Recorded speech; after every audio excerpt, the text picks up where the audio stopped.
and then YouTube will be catching up a few seconds behind. Okay. Just the flipping of the slides basically will be, who's going to be doing that? Madam Linda?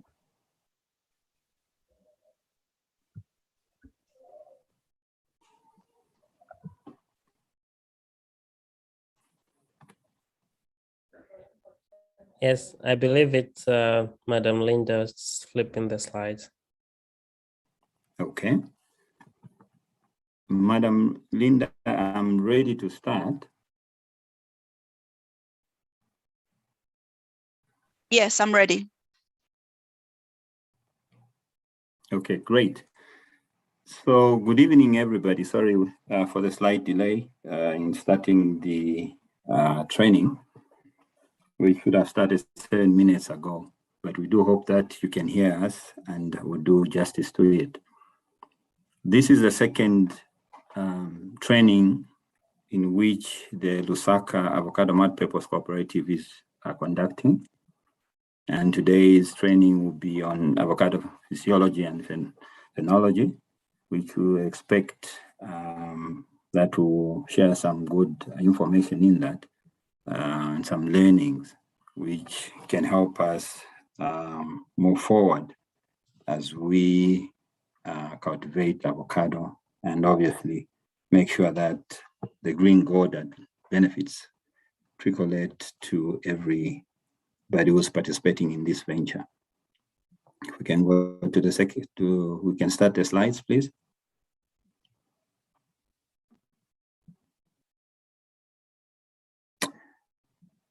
Always, the president of African Development Bank, whenever I read this, I get motivated. And I think it's a slide that says so much about us, Africa, and how serious we can benefit from agriculture and moving forward. Next, please.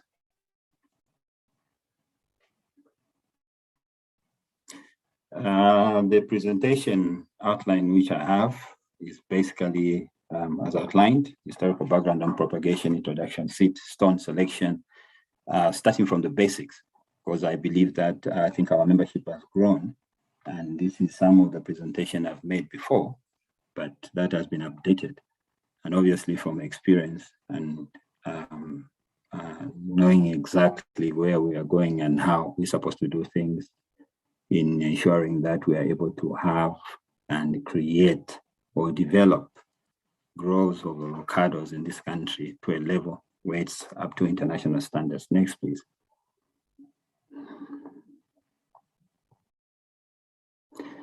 Well, the expected outcomes, learning outcomes, which I believe members will get, and those that are listening. And in the training is we expect that to learn some learnings from about propagation, rootstock varieties, cross calendar schedule harvesting, and of course, a little bit on avocado cultivation. I think in the first session, Engineer Chiwala, who is our chairman, did make a presentation that specifically talks about the economic aspects and how avocado, especially has avocado growing in this country, can be of value, I mean, contribution to GDP and so forth. So we do expect now we go and dwell into the technicalities and technical understanding and what our members or those that are engaged in avocado will learn and should know as they go into the venture of growing avocados. Next, please. We will start this presentation by propagation so that we understand how do we propagate an avocado from seed and what we must be aware of and what are some of the activities that we need to do. Next, please.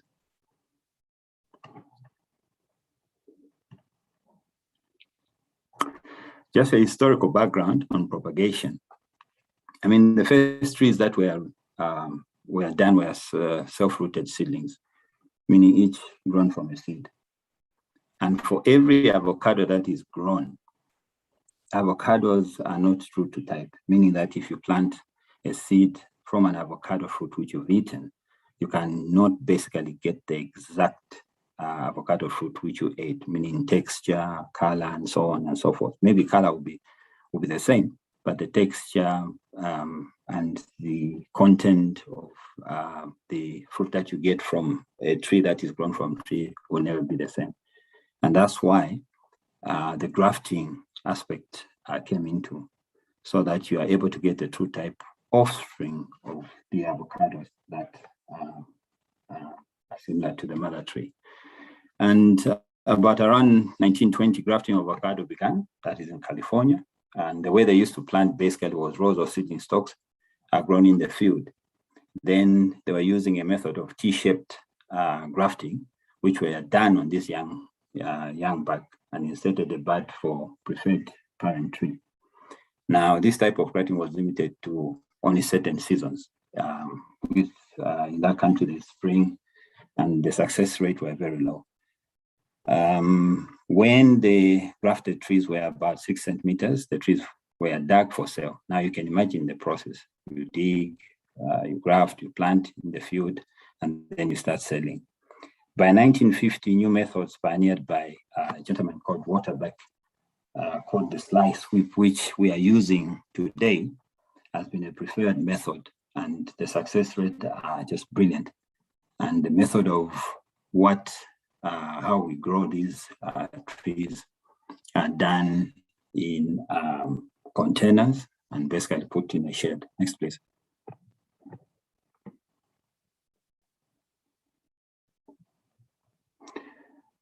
Just as a way of introduction, we know we've got beginners in here in the field of avocado. Just some terminologies and knowing exactly what we are doing. A rootstock basically is a plant which another plant, mother plant, the scion is grafted to develop a plant of the same characteristics in terms of fruit content, color, appearance, taste, etc. of the parent. And that's why we grow the rootstock first from just a seed, which we know that if we let that tree grow, it will probably take 15 years before we can get to get fruit from it. So the rootstock are grown and therefore used for grafting. So rootstocks are propagated from well-selected healthy seeds for a mature and ripe fruit and planted in a well-prepared soil texture, which I'll talk more about in the coming slides. The seeds that we use must be from a mother tree whose characteristics are known to develop proper rootstock. I must say that here in Zambia, since we started the growing of avocado, we mainly go to Soweto market and get the seeds which we plant to germinate or propagate our rootstocks. Unfortunately, we don't know where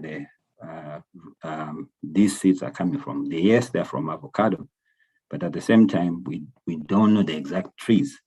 And it's always important in avocado cultivation that you know exactly where these seeds are coming from, which tree, because from there, you'll be able to see what kind of characteristics of rootstock you're going to have, because they will have a resemblance in terms of bigness and so forth. So the influences of rootstock, which is very critical in propagation as we grow Hass avocados, modifies the short growth, influences vigor, shape of the tree, root system, size, fruit yield, efficiency, longevity of plant, resistant to pests and diseases. Remember, when you are starting your avocado cultivation, the most important part in that cultivation is the seedling that you're going to plant, because that's your business, that's your investment. So you must make sure that what you are putting on the ground, it is indeed the best seedling that you can have, and which has got certainty in terms of bearing fruits. Next, please.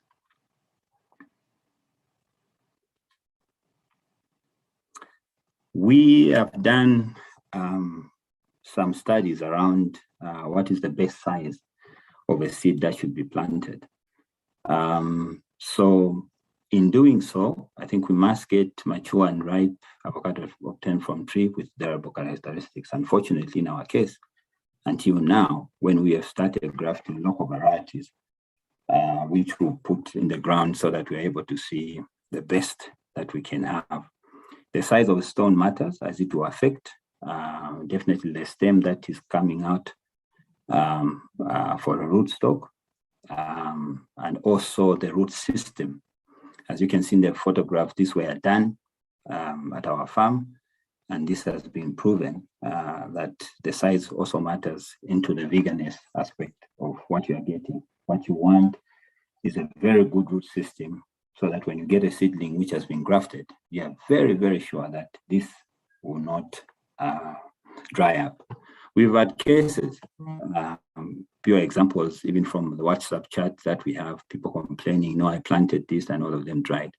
Partly is because of this. Despite when you were buying them, they were looking very nice, but the beginning and the management of aspect of it becomes very critical. So basically, the size of the seed chosen has a bearing on the size of the root system development. That's growth, vigor in growing, stem size, and etc. So it is very important for those that are practicing or have nurseries to ensure that when they plant this, they plant medium-size seeds to germinate the rootstock, as can be seen from the figure in this presentation. Next, please.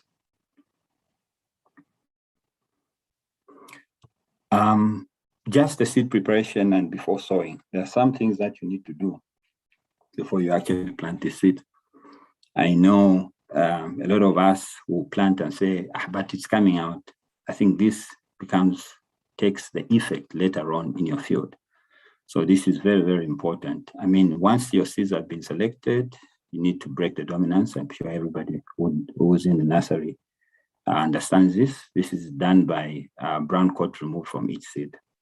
So the removal of brown coat is done by simply putting your seeds in hot water, which should not exceed 5 degrees for 30 minutes. What is important is then dip these seeds in a broad spectrum fungicide to prevent infection. One of them should be Cytothora synonym, and washing away the coat. You may also let the coat dry out and it will simply come out. So it is very critical that fungicides are prevented at the early stage. Then, of course, the seeds can be put in a cool place to dry, and then planting them in a pot or plastic container. Some of the seeds actually come with the dominance already broken, as you can see from the picture on the far right. You'll be able to get, if you are getting direct seeds from avocados that are ripe, you'll be able to see that they already dominance has been broken, and this can easily grow. You can easily just pick them up and put them into your pot. Next, please. It is important to choose the size of where you're planting.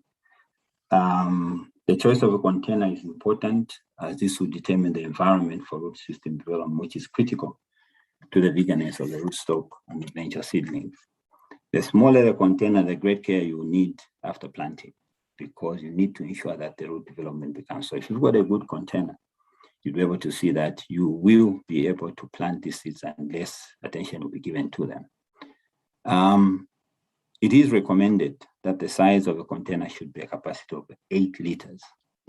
I know there's been debate around this 6 liter, 8 liter, but from my experience and from what we practice at our farm, it has always proved very good, as you can see how best using a container with 8 liters look like.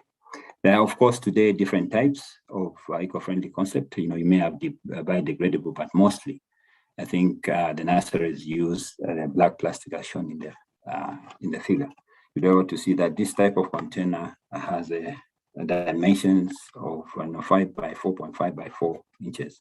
What's critical again is to ensure that you perforate the drainage holes at 50% from the bottom half to allow, not to allow water to be collecting, as you know very well that avocados don't do well with wet soils. So indeed, you then must have a breathing so that once you put in your water, they drain out. Next, please. Soil mixing is key. Environmental factors that influence plant growth comprises of soil production and, of course, management and crop hazard. Soil factors that affect rootstock growth are the following: soil moisture, soil temperature, soil air, soil pH range, and soil structure. At our farms, which is Bedwick Farms, what we have seen, we have adopted a mixing of 3:2 of top and building sand with an addition of 0.5 kilogram of agri-lime. As an example, you need to use basically like 3 wheelbarrows of topsoil, 2 wheelbarrows of building sand, and then you add 500 grams of agriculture lime. You can play around this. Instead of having 3 wheelbarrows, you can add another wheelbarrow of manure, so that your container will have some nutrients which are good. But with this, we've proved that this is good enough, and it provides the necessary well-developed root system for the rootstock. Now, you need to kill inhibiting pests even in the soil.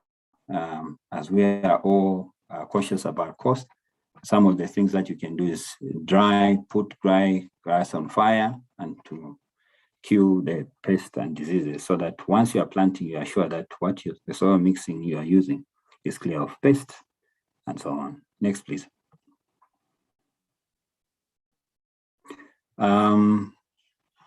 Once the mix is done, of course, we are ready to pack the mixture in the planting pot, as shown before. Plant the seeds with a pointy finger, shape and face correctly oriented as it hangs on the tree. As shown in the figure, the top end must be on top and the bottom end must go first. We are assuming that this is the complete one without removal or dominance. So you must not forget about the dominance aspect. Next, please. Management of rootstock. Once they have germinated, it is also assumed that you have got you've got a nursery, which is well designed. Effectively, it is important that the planted seeds are under a greenhouse with a black shade net of 60 to 75% sun rays restriction. A concrete base would be good for root protection. However, this is an expensive venture. You can use a 6-inch block and put them on top, or use stones on the floor. That will help you. I mean, the picture from our end shows what we've done and what we're doing at our farm. But if the containers are placed in the ground, you must be aware of termites, the pest, danger of roots growing into the earth, which may prove damaging when removing the seedlings of the plant. So if a greenhouse is not possible because of capital cost, which is a big thing, the containers can be placed under a shade of tree. We've done all these exercises and have proved what is best for us, and we have gone for having a shade net as depicted in the first picture. Your watering program should be consistent and scheduled and regular. Overwatering will lead to waterlogging, which I've talked about. Is I recommended that water every other day, and always check the soil moisture conditions before add more water. And this applies also in the field when you plant these things. Ideally, the soil moist, keep the soil moist, not waterlogged. There may be need to fertilize. It's important to remember when you're doing all these things, these seedlings or the plants will stay in the sacks for the next 12 months before you can actually plant them in the field. Next, please. Once you have grown this, one may wonder, when do we graft? So although the following table depicts timings from sowing and grafting, there are other plants that will grow very fast and vigorous. Grafting must be done at least 30 centimeters from the base root. This is important because basically what we're doing is that when you cut that rootstock and put another top, you have, so to speak, have got a wound. So if you plant that tree in the field, the height is important. When it's raining, raindrops hit the ground and the soil jumps. This could be also a source of where bacteria or other diseases can enter into your small seedlings which you've planted and can destroy them. One of doing that to ensure that that does not happen, and that's why we also paint them. One, to protect them from sun rays, but at the same time to seal the wound so that you don't get partly some of these things that can be affected. So the table is basically giving you a guideline, and this has been proved, theory, practice. In total, your seedling should be 12 months before it is sowed. So germination to grafting will take you about 4 months. When you graft them to hardening, to take you about 5 months, and hardening before you actually issue them, or you sell them, or you plant them, give them 2 months.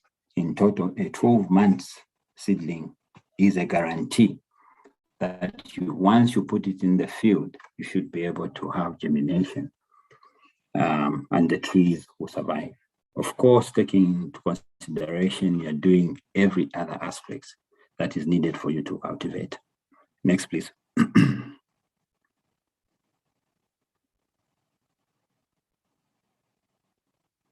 Next.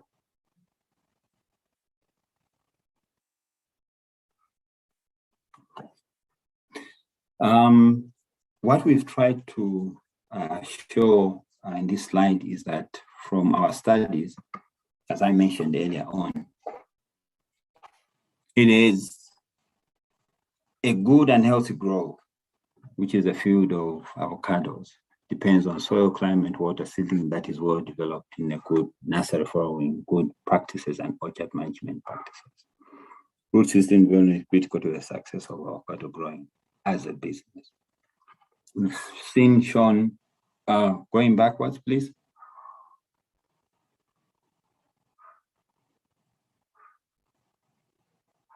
Okay, I'll move on. I'll move on to this same. What we were trying to show in the previous aspect is to show what a good root system should be. Okay.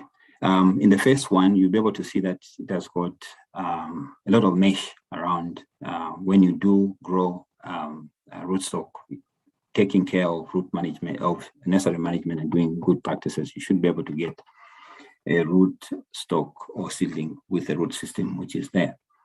You'd be able to see that the 2-1 is fairly, it can grow, but you know, a lot of taking care of. The third one is basically poor. You don't want to have such root system on a rootstock which you are trying to plant. And all this has been tried, and be able to see different growing environments. The ones which we have adopted has always resulted in an excellent root system. Next, please.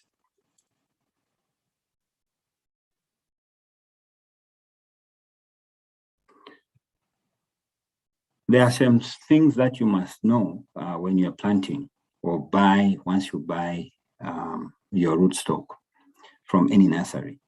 The picture depicts what you must see when you remove the plastics at planting, meaning you should be able to see that you have got such a root system, even if you're not seeing all the way. You should have just underneath the plastic, see a wave of roots. This is important. When you buy these, you have a well-developed root system for faster growth to reach maturity and higher yields by examining development of roots. I think a lot of us will just buy seeds. We don't even bother about seeing when we go to plant. It is important for any nursery to have a look at how the root system is. So, and some of the things you can see is you must plant seedlings with at least 10 leaves, and when seeds have done their second shoot. Presence of white root tips and well-balanced secondary roots are indicative of a healthy root system. And this is some of the things that you can see. Roots with black will indicate some poorly developed root system in an indication of wrong nursery practices. Ultimately, what you want to plant, if you remove the soil from a root system, from a rootstock, next page.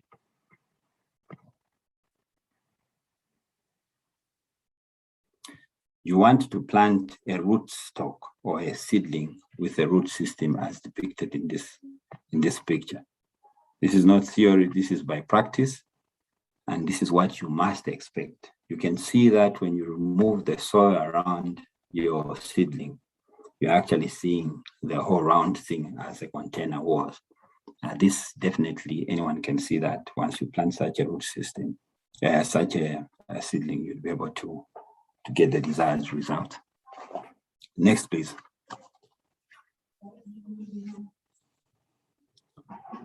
Now we move to the next section, which is just cultivation of avocados and some of the things that we should be able to manage when we have grown these avocados. Picture just shows you the line, and for those who are experienced, they'll be able to see that these are holes in readiness for planting. And the typical ones is that you've got the top side heap and your inner soil on the side. At planting, you mix. There will be a lot of training within this group, and I believe we've got our colleagues who are going to talk more on how you dig, how big, and all kind of thing to be able to do that. This is just an intro. Next one. When I talk about varieties, there are so many varieties of avocados, plenty. This is not even exhaustive, but the main avocados we have, or which we are growing, centered around this. We've got a variety called Zutano, Bacon Hass, Fuerte, Gwen, Lampas, Pinkerton, Zutano, Reed, and so forth. I think our main concerns is Fuerte, Hass, and Pinkerton. I think these are the main avocados that we are trying to grow. Hass being the most talked about and most to grow, as it is called the green gold, and we hope that our export will be based on us. Just as a way, if you look at the picture, it actually gives you the range of weight of how one variety would be. And for us, once you grow it properly, it will range between 140 to 340 grams. I can assure you, for you to grow a 340 gram Hass weight, you must be doing extremely well. And that's why you see that in between there, the so-called 200 or the familiar gram, 250 grams for export has not been lumped. It is graded differently and so forth. But these are the main varieties, and there are plenty of varieties. And the varieties which we even have in this country, local varieties, we don't even have the names for them. There are also plenty. Next, please.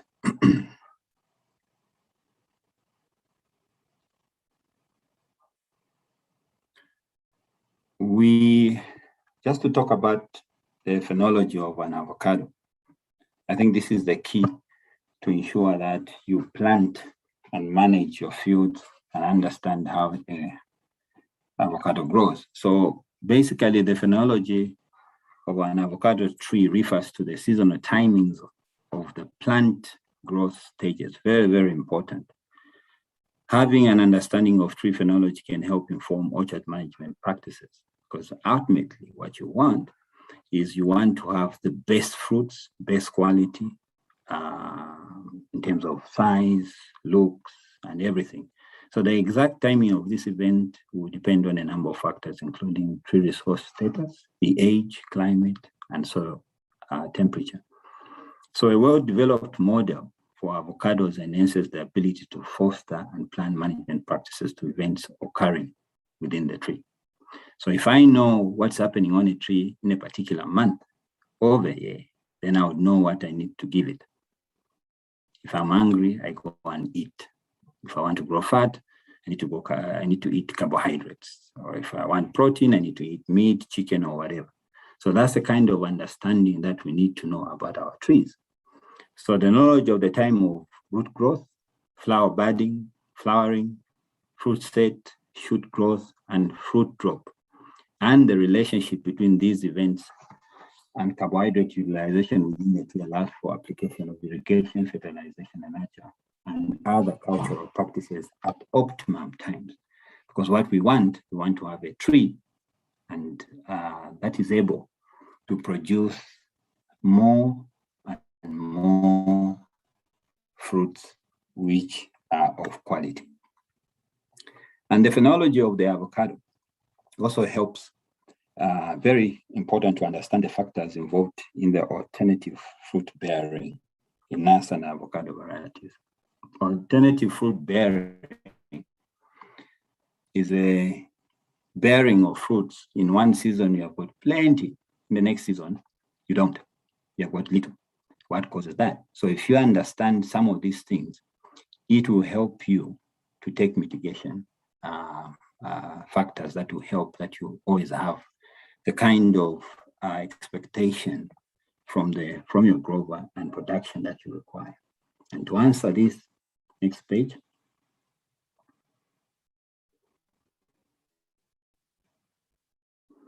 This would be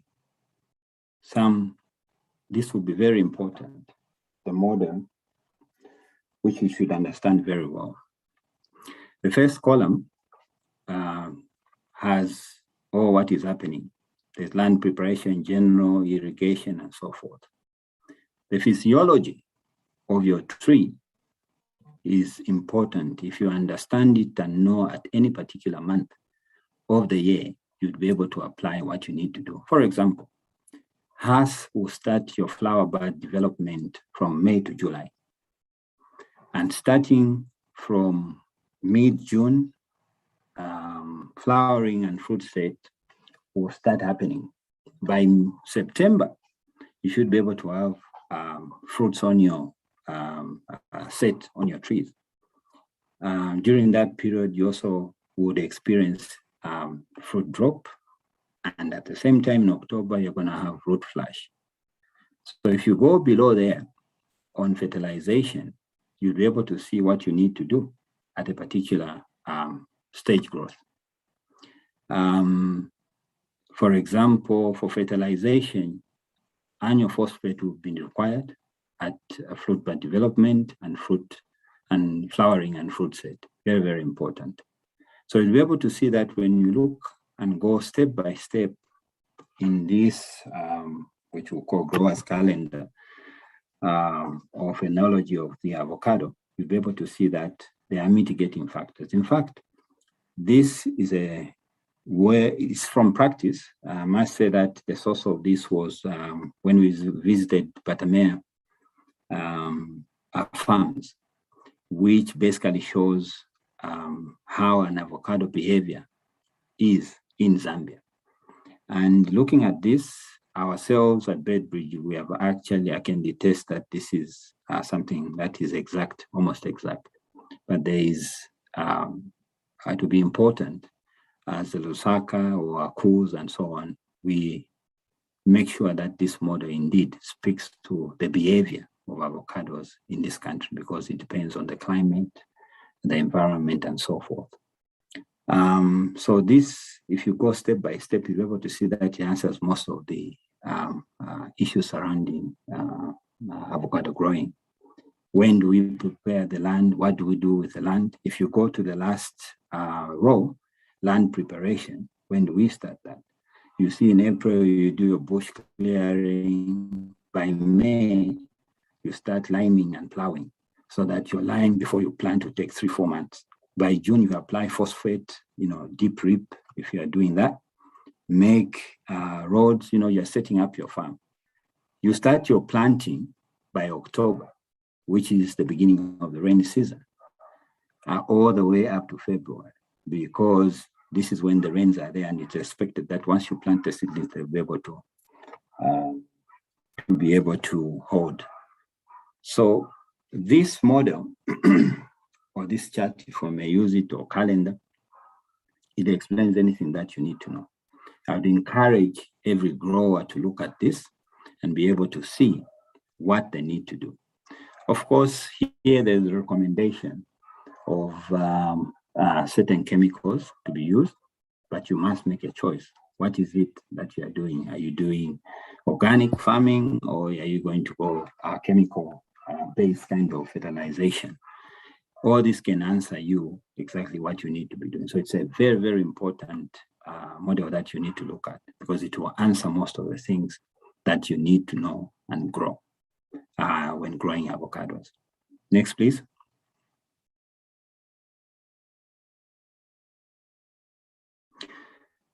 Just want to talk quickly of the so-called type A and type B avocados. I think all avocados will only basically fall in two categories. It's either this is a type A or type B. What we mean that it's in the flowering, in the flower arrangement during pollination. I mean, there are basically two categories I has mentioned. To limit self-pollination and promote cross-pollination, avocado has a mechanism called synchronous protogenous dichotomy. What that means is that type A flowers, which include house, pink cotton, and so on, once they open in the morning, they are female, and in the afternoon, they are male. And type B is the opposite. So basically, we are saying that an avocado can actually self-pollinate, but that can only open basically on the second day once the flowering starts. Meaning insect would have sat when it was a male and they come back and then they do.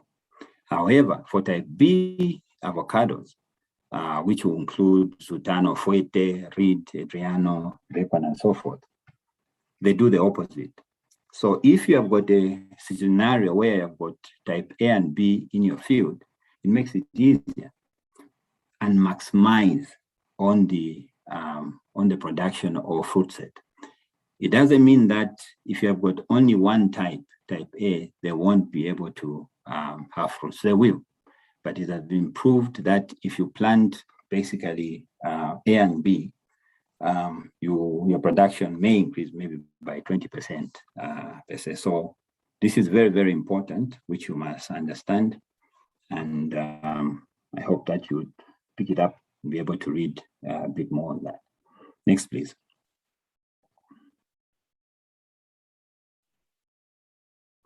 Just some key success factors in your avocado cultivation.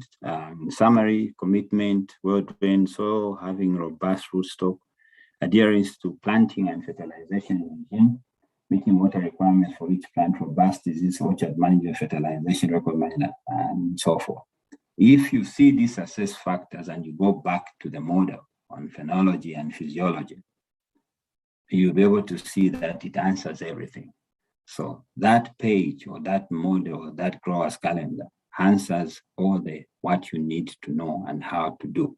So it is important that you use that and always keep records.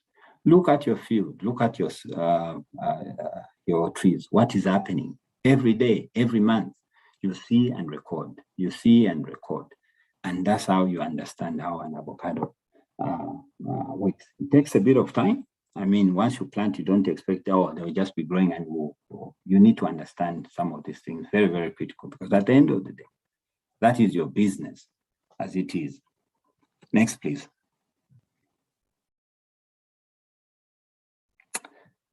And after all that is done, you've planted and the trees are ready for you to harvest. I'll now talk about harvesting and what goes on and what you need to do.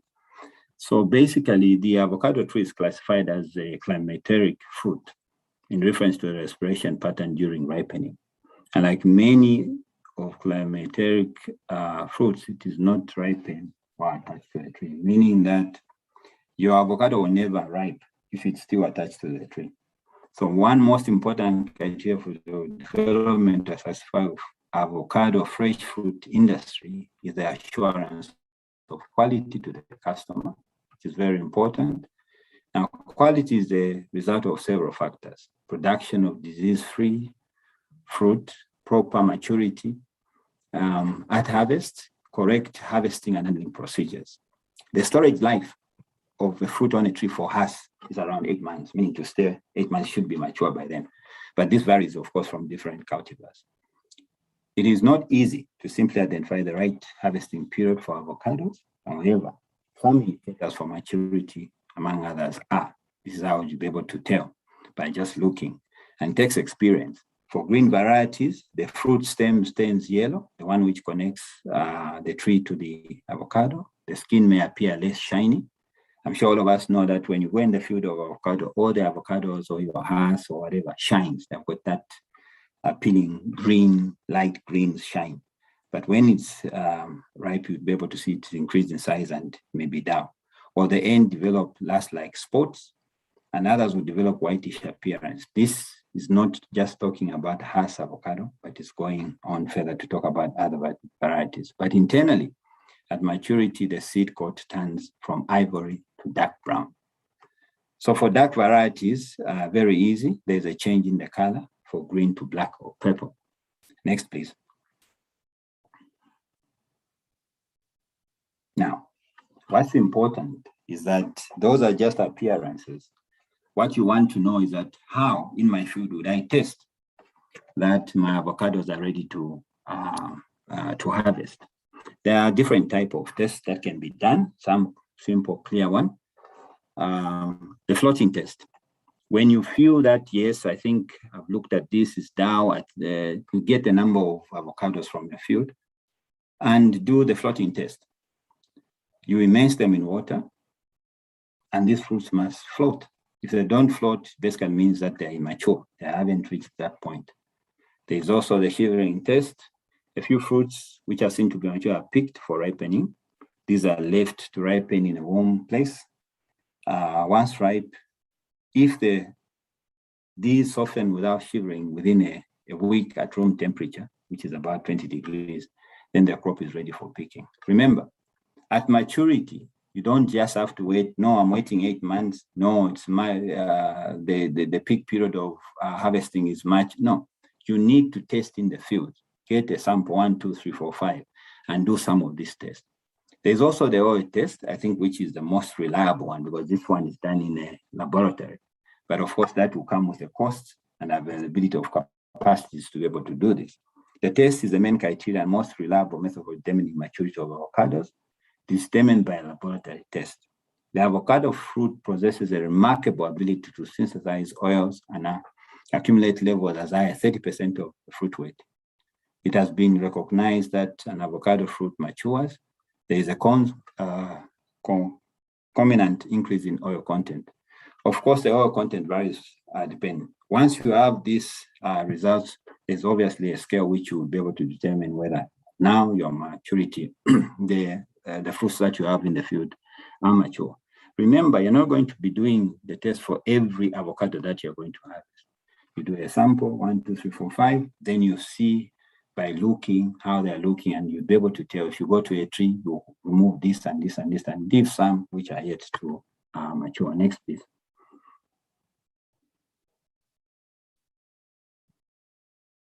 Of course, there is the famous dry test, which can be done, and this can be done by everybody. The procedure is basically you, as indicated there, you get a container, you get the slices of, put them in a microwave, let it dry. The procedure is straightforward, which I've indicated there. And at the end of the day, what you want to calculate is the percentage of dry weight. Next, please. Once you do this procedure, what you end up with is that to calculate the dry percentage of matter by using the following equation. Very simple. Weight of dried avocado sample minus weight of the container multiplied by 100% and divided by the weight of the fresh avocado sample minus weight of the container. But what you must note is that there is no dry standard matter for maturity, but this fruit should be marketed. Do not leave fruit on the trees beyond normal picking periods. Picking over mature fruits results in poor flavor, increased fruit diseases, and flesh disorders, as well as reducing the yield of the next crop. So once you get the percentage which you're going to get, there are, of course, dry balances and scales. For example, in the table, you'll be able to see that your dry matter percentage should be 20.8 for Hass. Once you start getting that, then you know mature, your fruits are ready to be picked. Pinkerton, the same, Fuete, Reed, and so forth. So depending on what fruit you have, this time we are really focusing on Hass. You should be able to get as a minimum 20.8 when you do your dry matter test. And that will show you that your fruits are ready to be picked. Next, please. I mean, our main harvesting period it's around March to August. I mean, my colleagues will be able to comment on this, whether I've gone away from what is there. But I think once you start harvesting up to August, you should be able to continue. Remember, you can't just go in March and harvest the whole entire field, because you cannot get all the weights that you need, and so there is a period which will start. There will be a peak period of harvesting, and eventually it will die down. What you must note that we've got plenty different local varieties that are available almost all year round, depending on the region of where we are coming from the country. Knowing when to harvest is very important, as already mentioned. It affects fruit quality, storage, and shelf life, especially for export market. It is recommended that you do your harvesting early in the morning or late in the afternoon when it's cool, because you don't want to start your ripening process almost immediately. Remember, there is post-harvest and handling, which must happen before you export. If it's for export market, you put them in a cold room at certain temperature and so forth, so that you maintain the way they are before going on the shelves.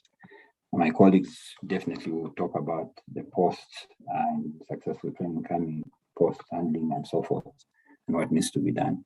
Because then that presentation, if I had to pick it up, it would be too much for everybody. Next, please.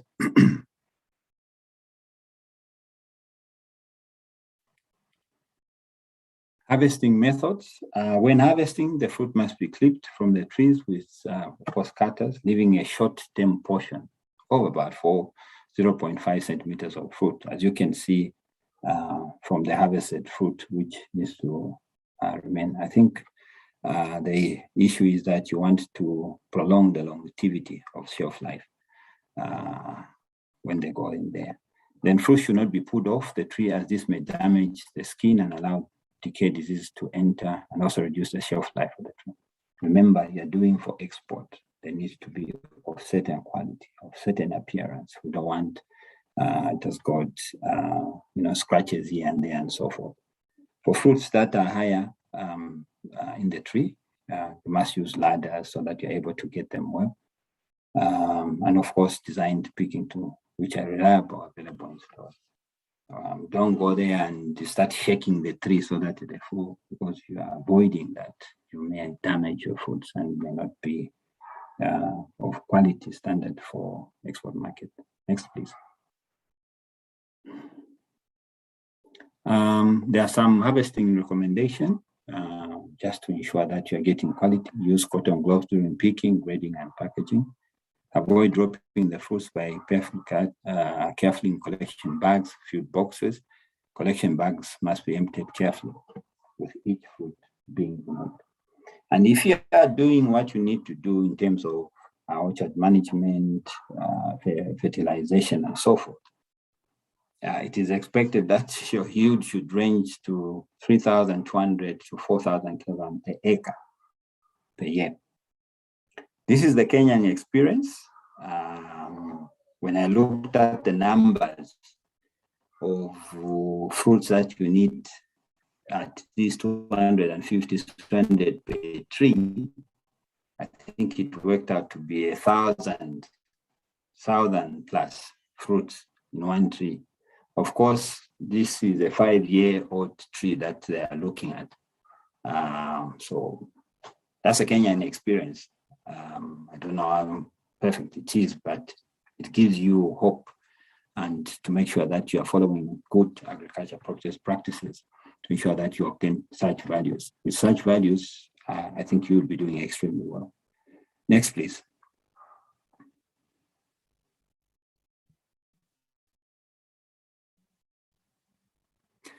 Well, this is where we are. Bedridge Farms, which I own with my wife, and we've done our bit on a cultivation of avocado. I want to show that in October 2020, this is where we are. In April 2021, our field used to look like this. The next field, which is January this year, is what is below. And we are ready to harvest coming March. I think we've done pretty well. So it's by way of following all the practices that I've talked about, to ensure that we get a good fruit. We are very confident that we've done accordingly. Next, please.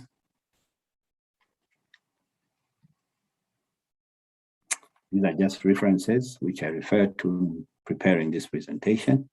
And next one.